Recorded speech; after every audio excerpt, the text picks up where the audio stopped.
আলী স্বপন দুই ভাই আমরা ধানের শীষ মার্কায় ভোট চাই এবং মোহাম্মদ আলীকে আগামী মিটিংয়ে উপস্থিত করার জন্য অনুরোধ জানিয়ে আমি আমার কথা শেষ করছি। আসসালামু আলাইকুম।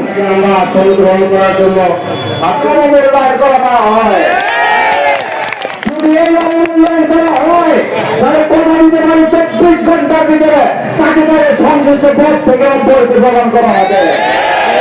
আমরা ঐক্যবদ্ধভাবে 47 বছর যাবৎ সংগ্রাম করে যে কাঙ্ক্ষিত ফলাফল আমরা অর্জন করতে পারি নাই, সেই কাঙ্ক্ষিত ফলাফল আজকে বিজয়ের দ্বার প্রান্তে আমরা উপনীত হয়েছি।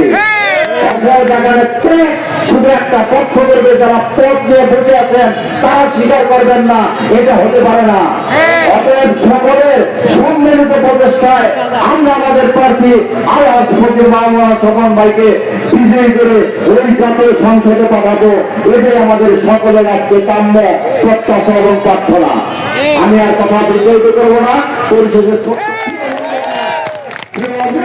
সেই সমস্যাগুলোর সমাধান চাই। কারণ এই সমস্যার সমাধান যদি না হয়, আজকে যারা মিলন মেলায় উপস্থিত হয়েছে তাদের সাথে মাঠে যারা রয়েছে, বিশেষ করে কমিটি যারা রয়েছে তাদের সাথে যদি মনে অমিল থাকে, আমাদের টার্গেট পূরণ হবে না।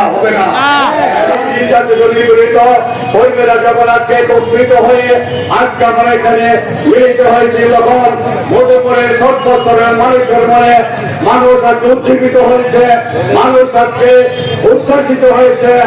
আগামী দিনে তাদের শেষে ঐক্যবদ্ধভাবে ভোট দিয়ে বিএনপির প্রার্থীকে বিজয়ী করার জন্য আজকে তারা সংগঠিত হয়েছে আছে।